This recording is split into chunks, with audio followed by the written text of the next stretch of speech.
आयुष्याची काही गणितं चुकतात आणि माणसाकडून नकळत काही चुका ह्या होत राहतात. पण यातच जर तर किंतु परंतुच्या हिशोबात अडकून माणूस स्वतःला दोष देत बसला ना, आजचा दिवस जगायचा विसरून जातो आणि फक्त एका पणच्या नादामध्ये आपलं संपूर्ण आयुष्य आपण थांबवून ठेवतो. अशा वेळेस एकच विचार करायचा की पाठीमागे जे गणित चुकले त्याचा विचार करत बसायचं की जुन्या चुकांमधून काहीतरी शिकून पुढे चालत राहायचं. कारण आपलं आयुष्य हे किंतु परंतु पणवर नाही चालत, तर आपल्या पुढच्या पावलावर चालत असतं. त्यामुळं एक गोष्ट नेहमी लक्षात ठेवायची की आयुष्यात सगळे दिवस हे सारखे नसतात. जसं की रात्र सरल्यावर सकाळी ही होतच असते, त्याचप्रमाणे सुखाचा पाठलाग करत दुःख हे येतच असतं आणि सुखादुःखाचं हे चक्र आयुष्यभर चालूच राहतं. त्यामुळं कधीच आपण घाबरून थांबायचं नाही, चालत राहायचं. कारण कोणतीच वेळ कायम टिकून नाही राहत. आजचा संघर्ष उद्याचं सुख घेऊन येईल, वेळ कशी असो निघून जाईल. नमस्कार मंडळी, मी छाया आपल्या सर्वांचं आपल्या आणखीन एका नवीन व्हिडिओमध्ये अगदी मनापासून स्वागत करते. तर या आधीच्या व्हिडिओला तुम्ही सगळ्यांनी भरभरून प्रेम दिलं, त्यासाठी मनापासून आभारी सर्वांची. तर हा व्हिडिओ आहे सोमवारचा, सोमवती अमावस्येच्या दिवशीचा. जरा उशिराच येतोय बरं का हा व्हिडिओ, काही कारणास्तव मला तो काही एडिटिंगला जमलंच नाही, त्यामुळे मी आज पोस्ट करते. सोमवती अमावस्या पण होती आणि धोंड्याचा महिन्याचा म्हणजे अधिक महिन्याचा शेवटचा दिवस होता. म्हटलं चला मस्त साजरा करूया आपण, देवाला नैवेद्य पण दाखवू, देवांची मस्त पूजा करू आपण, देवांना मस्त आंघोळ घालून. तर मग पहाटे मी 4 वाजता उठले होते. उठता आळस घालता घालता 4:15 झाले होते आणि उठल्यानंतर मग माझ्याबरोबर सागर पण उठला होता, फौजी साहेब पण उठले होते. मी उठले ना मग ते पण उठतात. तर मग उठले, त्यानंतर फ्रेश झाले, बाहेर आले, झाडून घेतलं सगळं. झाडून झोडून झाल्यानंतर मी आंघोळीला गेले, आंघोळ करून आले आणि बाहेर म्हणलं पाण्याचा सडा मारावा. मी झाडून घेतलं त्यावेळेस जरा अंधारच होता आणि सडा मारायला बाहेर आले तोपर्यंत थोडंसं उजाडलं होतं. बाहेर सडा मारल्यानंतर पोर्चमधले झाडं आहेत ना त्यांना पण पाणी घालून घेते, कारण उन्हाळा चालू आहे ना, तर उन्हाळ्यामध्ये त्या बाहेरच्या म्हणजे सावलीत झाडे तरी पण त्यांना पाण्याची गरज पडते. कुंडीमध्ये झाडं असल्यामुळं त्याला पाणी जरा थोडं कमी पडलं ना लगेच ते सुकल्यासारखे होते, त्यामुळे पाणी घातलं. धोंड्याचा महिना एवढा पवित्र असतो ना, धोंड्याच्या महिन्यामध्ये सुवासनी घालतात लोक, गण घालतात, त्यानंतर असं म्हणजे दान धर्म करतात, खूप छान असतो. तर म्हणलं चला देवांना पुरणपोळीचा मस्त नैवेद्य दाखवते मी. आज पुरणपोळी करायची होती, म्हणलं चला डाळ शिजायला घालण्याआधी आता गॅसची पण पूजा करून घेते आणि सगळ्यांना एकदा चहा बनवून द्यायचा होता मला. त्यानंतर मग मला निवांत देवपूजा करायची होती डाळ शिजू घालून. तर अनुभवावरून सांगते ताईंनो, ज्याला कोणी नसतं त्याची काळजी भगवंताला असते. एक बाजू जरी कमजोर असली ना, दुसरी बाजू भगवंत बरोबर भक्कम करून देतो. लग्न झाल्यानंतर वर्षातच आई वारली. मग माझ्या नवऱ्याला कुठं म्हणजे सासरचा पाहुणचार वगैरे काहीच नाही, त्यामुळं त्यांना काही असं म्हणजे सासर काय असतं ना ते माहितीच नाही. त्यामुळं ताईंनो, माझ्या आई वडिलांचा जावई तर त्यांनी स्वतःची मुलगी मला दिली यामध्येच खुश आहे बरं का. मला तर ते खूप जीव लावतात, घरच्या राणीसारखं ठेवतात, पण माझ्याबरोबर माझ्या भावाला पण जीव लावतात. आजकाल कोण कोणाला सांभाळते हो ताईंनो, पण फौजी साहेब आहेत ना, राजूला पण खूप जीव लावतात. सांगायचं तात्पर्य एवढंच की ज्याला कोण नसतं त्याला देव असतं. त्यामुळे कसं आहे ना, जास्त काळजी नाही करायची ताईंनो. जे आयुष्य समोर म्हणजे आयुष्यात जे येईल ना समोर त्याला नुसतं तोंड देत राहायचं, बरोबर व्यवस्थित होत राहतं. फक्त कष्ट करायचे, कमी नाही करायचे, कष्ट करत राहायचे. अनुभवावरून सांगते, आपल्या स्वतःच्या कष्टातून आपण जोपर्यंत काही मिळवत नाही ना तोपर्यंत आपल्या जवळ असणाऱ्या गोष्टींमध्ये सुखाचा शोध घेतला की दुःखाला आयुष्यात जागा पण मिळत नाही. नवरा बायकोच्या नात्यामध्ये एक मात्र नक्की पाहिजे, समजूतदारपणा आणि एकमेकाच्या कष्टाची जाणीव पाहिजे. आता नाण्याच्या दोन्ही पण बाजू सांगते मी तुम्हाला. तर नवरा जातो बाहेर ऑफिशियल कामाला, आपल्याला वाटतं तो जातो कामाला, आपण घरी राहतो, आपण घरचे कामं सगळे पाहतो, लेकरं बाळ सांभाळतो आणि घरचे आपले जे सासू सासरे असतील, घरचे म्हणजे असतील ते त्यांना पण तोंड देतो. कारण 2 भांडे एकत्र आले की ते थोडेफार म्हणजे आवाज होतोच नाही का. तर घरचं पण वातावरण असं कधी होतं कधी कधी, तर त्याला आपल्याला तोंड द्यावं लागतं आणि आपली पण चिडचिड होती कधी कधी. तर आपल्याला जर समजून घेतलं, नवऱ्याने 2 शब्द समजून सांगितले, समजून घेतलं, तर आपलं मन शांत होतं आणि भांडणं हे टळले जातात, भांडणं होत नाही. तर ही एक नाण्याची बाजू झाली. आणि नाण्याची दुसरी बाजू म्हणजे नवरा जातो ऑफिशियल कामाला बाहेर, पण नवऱ्याला पण तिथं ऑफिसमध्ये 4 लोकांना तोंड द्यावं लागतं, तिथं पण काही ना काही होतच राहतं. तर त्यांची पण कधीमध्ये चिडचिड होते, तर त्यांना पण घरी आल्यानंतर आपण समजून घ्यायचं असतं. आपण नाही की ते आल्यानंतर तुम्ही कामावून येतात तर मी घरी राहते आणि मग भांडणं तणणं हे ते करत राहायचं, मग त्यांना अजून चिडचिड होती, भांडणं हे म्हणजे लांबतच जातात. त्यामुळं आपण त्यांनी आपल्याला असं समजून घेतलं की संसार एकदम छान होतो. तर चला म्हणलं अनुभवाचे बोल तुम्हाला पण मी थोडंसं सांगते. अनुभव सांगितला की माणसाला थोडीफार म्हणजे आयडिया येते, समज समज येते नाही का. आणि तसं पण आहे ना, किती काळजी केली ना, जे व्हायचं ते पुढं होतच राहतं. जसं की बघा आता जे पाखरं असतात ना, ते अंड्यातून त्यांच्या पिल्लांना जन्म घालतात. जन्म घातल्यानंतर 15-20 दिवसात ते उडण्याजोगे होतात, त्यांना पंख फुटतात आणि पंख आल्यानंतर आहे ना, ते पाखरं काय करतात, त्या पिल्लांना घरट्याच्या खाली ढकलून देतात, म्हणजे त्यांनी उडायला शिकावं म्हणून. पण त्या पाखरांची आई 2-4 दिवस त्यांच्याकडे लक्ष देते बरं का, पण त्यानंतर आहे ना, त्यांच्याकडे लक्ष पण देत नाही. मग ते छोटाली पिल्लं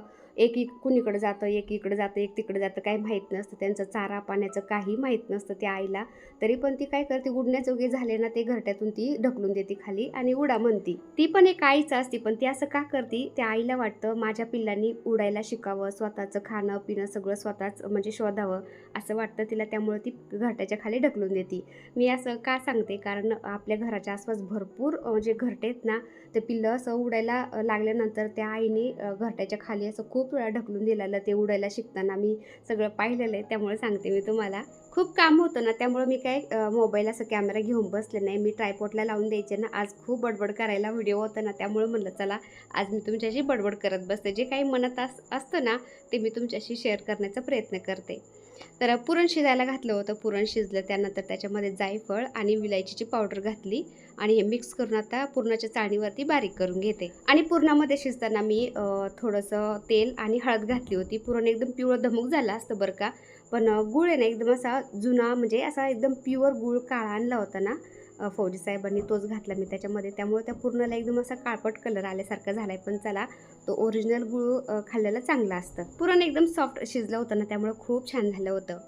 तर ताई ना, मी सकाळी 5 वाजता उठते, तसं 4:45-5ला. आणि असं काही काम असेल, पूजा अर्चा असेल, काही सणवार असेल ना, मग 4 वाजता उठते बरं का, 4 सव्वा 4ला असं. म्हणजे कसं एकदम व्यवस्थित आपलं काम उरकलं जातं, पूजा अर्चा सगळं. तर बरेच दिवस झाले आता सणावाराला गॅपच होता ना, त्यामुळे आता ही सोमवती अमावस्या आली ना, खूप छान वाटलं मला. चला म्हणलं सोमवती अमावस्या मस्त साजरी करते मी. तर पहाटे 4 वाजता 5 वाजता उठलेले मी. रात्रीचं 12-1 वाजता झोपते बरं का ताईनं, एवढं काम पुरतं मला. म्हणजे आपलं घरातलं काम, स्वयंपाक पाणी हे ते वेगळं, पण आपलं जे सोशल मीडिया अकाउंट आहेत, फेसबुक, इंस्टाग्राम आणि यूट्यूब, तिन्ही काढल्या. पण कमेंटचे रिप्लाय, त्यानंतर व्हिडिओची एडिटिंग, ओव्हर व्हॉईस, इंस्टाग्रामचे पण व्हिडिओ असतात, फेसबुकचे असतात. त्यामुळं कसं आहे ना, काम वाढलं जातं आणि मग एवढा वेळ लागतो. मला कितीही कामं असलं, कितीही थकले, कितीही जागरण झालं ना माझं, तरी पण मला काहीच वाटत नाही. कारण अर्ध्या आयुष्यातून मी माझं करिअर स्टार्ट केलं आहे आणि त्यातच मला खूप छान वाटतं. आणि माझ्या नवऱ्याला तर एवढा अभिमान वाटतो, काय सांगायचं. फौजी साहेब म्हणजे अभिमानाने माझी पाठ थोपटतात आणि त्यामुळेच तर काम करण्यासाठी मला अजून हुरूप येतं. आतापर्यंत मी घर परिवार सांभाळत होते आणि फौजी साहेब जॉब करत होते. त्यांनी स्वतःच्या कष्टातून हे सगळं काही उभा केलंय आणि त्यामुळेच तर ताईनं फक्त गर्वच नाही तर अभिमान पण आहे बरं का माझ्या नवऱ्याचा मला. आणि आता मला चान्स मिळाला आहे ना त्यांना फायनान्शियली सपोर्ट करण्याचा, तर मला खूप भारी वाटतं आणि ते सुद्धा मला खूप मोटिवेशन देतात. आणि त्यात माझी यूट्यूब फॅमिली तर अशी ना मला भरभरून सपोर्ट करते, भरभरून प्रेम आशीर्वाद देतच राहतात. त्यामुळे एकदम छान वाटतं बरं का, म्हणजे आयुष्याचं काहीतरी चीज झाल्यासारखं वाटतं. समर्थ रामदास स्वामी म्हणतात, मरावे परी कीर्तिरूपी उरावे. आणि तो शब्द मी लक्षात ठेवलेला आहे. म्हणजे मरायचं एक दिवस सगळ्यांना, पण काहीतरी कीर्तिरूपी उरलं पाहिजे, असं आपण काहीतरी करून जायचं. त्यामुळं मी कष्ट करत राहते, कष्टाला अजिबात मागं पुढं पाहत नाही आणि कष्टाचं फळ भगवंत देतो पण. त्यामुळंच तर ताईनं माणसाने ना फुलासारखं जगावं. कोणी कितीही तोडलं ना, तरी पण उमलणं मात्र सोडायचं नसतं. त्यामुळं ताईनं काम करत राहा, कष्ट करत राहा, काही ना काही करण्याचा प्रयत्न करत राहा. आपलं माइंड पण एकदम बिझी राहतं, काहीच डोक्यामध्ये येत नाही आणि सक्सेसची एक एक पायरी आपण पुढं चढत राहतो. एका गॅसला काय झाले काय माहिती, तो व्यवस्थित चालतच नाही. तो सर्व्हिसिंगला आलाय ना, त्यामुळे एकाच गॅसवर चालू आहे सगळं. हे पाकच झालंय, एवढं बारीक चालतोय हा, व्यवस्थित चालत नाही, त्याच्यामुळे एकाच गॅसवर सगळं चालू आहे. आता 8-10 दिवसापूर्वी मी एक व्हिडिओ अपलोड केला होता. त्याच्यामध्ये मी कॉन्टेंट क्रिएशनबद्दल बोलले होते ना, तर बऱ्याचशा ताईंना ते आवडलं पण. आणि बऱ्याचशा ताईंचे मेसेज पण आले की ताई आम्हाला पण काही ना काही चालू करायचं, इंस्टाग्राम, यूट्यूब वगैरे चालू करायचं आहे, पण त्यामधलं काही माहिती नाही, आम्हाला थोडं सांगताल का? तर खरं सांगू का ताई, याबद्दल मलाही काही माहिती नव्हती, पण आजकाल यूट्यूबवर सगळं अवेलेबल आहे. तुम्ही सर्च करा फक्त, त्याबद्दलचे सगळे व्हिडिओ तुम्हाला येऊन जातील. मी सुद्धा सगळं यूट्यूबवर पाहूनच शिकलेली बरं का, मला कोणी काहीच नाही शिकवलेलं. आणि स्टेप बाय स्टेप सगळं समजून सांगायला खूप वेळ लागन ताईनं, आणि एवढा वेळ पण नसतं माझ्याकडं. खरंच ताईनं, मी खूप बिझी असते, त्यामुळे तुम्ही यूट्यूबला सर्च करा आणि यूट्यूबवरूनच सगळं काही शिकण्याचा प्रयत्न करा. आता हे नाचणीचे पापड आणि खिच्चे आहेत ना, ह्या वर्षी मी विकतच घेतलेत बरं का, बनवलेच नाही. कारण ह्या वर्षी एवढं कडक ऊन होतं ना, म्हणजे टेरेसवर जाऊन ते बनवायची हिंमतच झाली नाही. आणि मुलं पण मग ते उन्हामध्ये कंटाळा करतात ना, त्यामुळं मग फौजी साहेब बोलले, "तू एकटी कव्हर करणार आहे." त्यामुळं मग मी घरी काहीच नाही केलं हे. फक्त वडे तोडले होते, वडे केले आणि बाकीचा खिच्चे, नाचणीचे पापड आमच्या इथं विकत मिळतात ना, मग तिथूनच मागवले होते.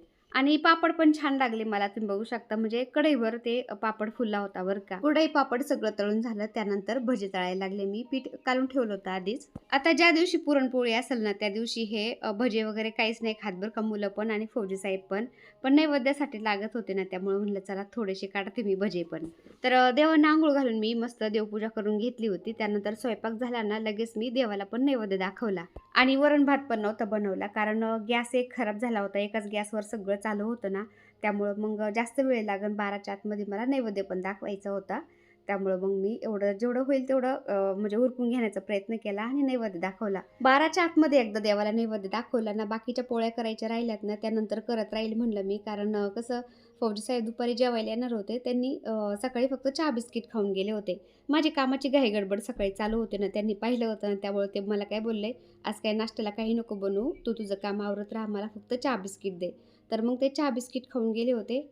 दुपारी त्यांना जेवायला येऊपर्यंत सगळ्या पोळ्या करून घेते म्हणलं आणि सगळे संगच मग जेव. पुरणपोळी म्हणलं का असं वाटतं खूप तामझाम आहे आणि त्याला वेळ पण लागतो बरं का तेवढाच. बाकीचा स्वयंपाक करायचं म्हणलं ना, एवढा वेळ नाही लागत, पण पुरणपोळीला थोडा वेळ लागतोच. आणि त्यामध्ये काय होतं, व्हिडिओ शूट करत जर आपल्याला सगळं काही काम करायचं म्हणलं ना, तर डबल वेळ लागतो बरं का. जिथं 1 तास लागायचा तिथं 2 तास लागतात बरं का.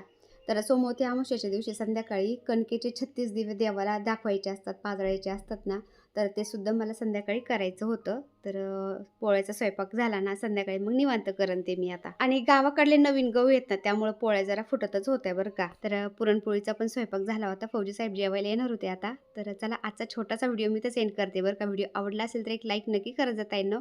चॅनलवर नवीन असाल तर प्लीज आपल्या चॅनलला सबस्क्राईब पण करा. चला तर भेटूया पुन्हा अशाच एका छानशा व्हिडिओबरोबर. तोपर्यंत बाय. व्हिडिओ पूर्ण पाहिला त्यासाठी मनापासून आभारी सर्वांची. सर्वांना श्री स्वामी समर्थ.